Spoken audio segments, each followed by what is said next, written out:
नमस्कार। आज देखिए हमारे पास यहाँ एक लेजर टॉर्च है।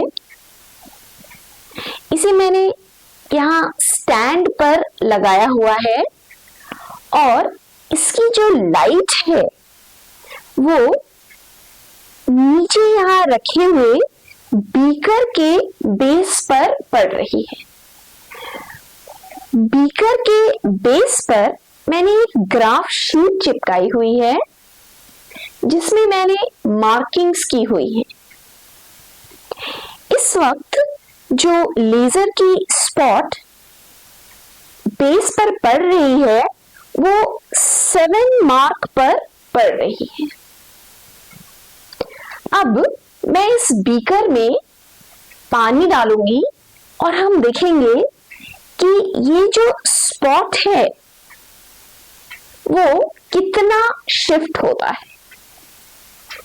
आपको पता होगा कि जब ये लाइट पानी में एंटर करेगी तो वो अपने पाथ से बेंड हो जाएगी और ये कितनी बेंड हो रही है उससे हम पानी का रिफ्रैक्टिव इंडेक्स निकाल सकते हैं। तो आइए इसे करके देखते हैं।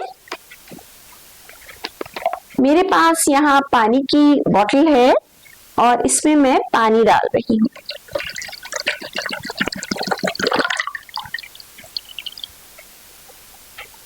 तो आप देखिए मैंने इसमें पानी डाल दिया है और इस तरफ भी मैंने ग्राफ शीट लगाई हुई है। इससे मुझे पता चल रहा है कि ये पानी जो है वो 8 सेंटीमीटर है इसकी हाइट। और इस पानी में मैंने थोड़ा डिटॉल भी मिलाया हुआ है, इसीलिए आपको ये लेजर का पाथ दिखाई दे रहा है। और यहां मैं देख सकती हूं कि जो मार्क है वो पहले जो 7 पर हमारा लेजर का स्पॉट पड़ रहा था अब वो 6 के मार्क पर पड़ रहा है। अब मैं देखूंगी कि जहां से ये लेजर लाइट पानी में एंटर कर रही है वो स्पॉट कहाँ है और वहां से हम एक नॉर्मल बनाएंगे जिसके लिए मेरे पास यहाँ एक स्टिक है। लेजर जहां से एंटर कर रही है वहां से हम ये नॉर्मल बना रहे हैं। वर्टिकली मैंने बिल्कुल खड़ी करी हुई है हमारी स्टिक और ये जो है ये इस वक्त 3 के मार्क पर हमारी स्टिक टच कर रही है।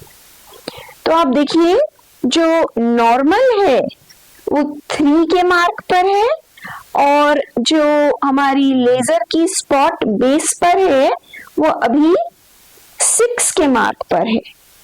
यानी कि इन दोनों के बीच का जो बेस पर डिस्टेंस है वो 3 सेंटीमीटर है और जब पानी नहीं था तब इनके बीच का डिस्टेंस था करीब करीब 4 सेंटीमीटर।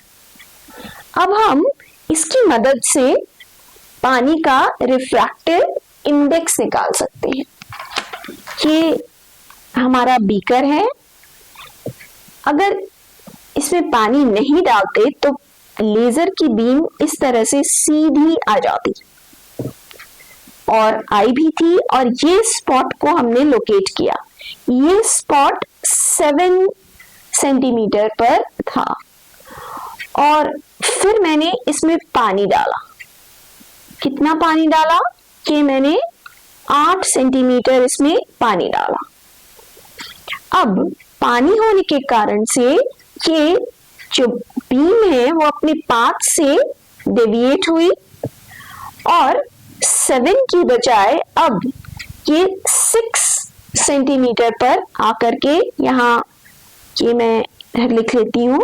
तो ये 7 था, अब ये 6 सेंटीमीटर पर आकर के अभी मिली है बेस से। अब हमने यहाँ एक स्टिक डाली कि देखिए हमने यहाँ एक स्टिक डाली और ये जो है ये हमने एक वर्टिकल बनाया जो कि 3 सेंटीमीटर के मार्क पर है। आप स्केल पर मत ध्यान दीजिएगा। तो अब यहाँ देखिए ये हो गया हमारा एंगल ऑफ इंसिडेंस, यानी कि ये भी है एंगल ऑफ इंसिडेंस, और ये हो गया एंगल ऑफ रिफ्रैक्शन। तो अब देखिए हमें रिफ्रैक्टिव इंडेक्स निकालने के लिए sine I by sine R, आपको पता है कि ये इक्वेशन होता है, लेकिन हमारा जो एंगल है आई, अगर वो बहुत छोटा हो तो ये करीब करीब हो जाएगा tan i by tan r।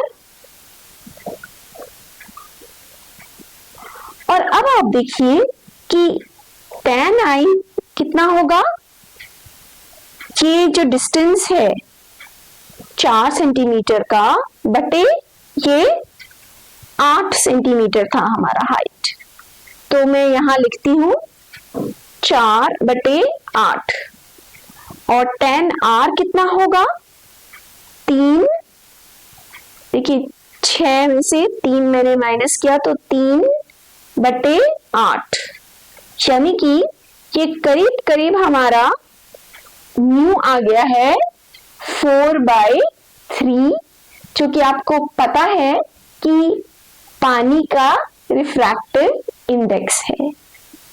यहाँ एरर्स तो हमारे जरूर हुए हैं क्योंकि ये स्पॉट का अपना एक्सपेंस है, और मैंने यहाँ जो साइन आई को tan आई लिया है उसके कारण से थोड़ी सी डेविएशंस तो जरूर होंगी, पर ये तरीका हमें जो रिफ्रैक्टिव इंडेक्स है उसके बहुत ही करीब करीब की वैल्यू दे देता है। धन्यवाद।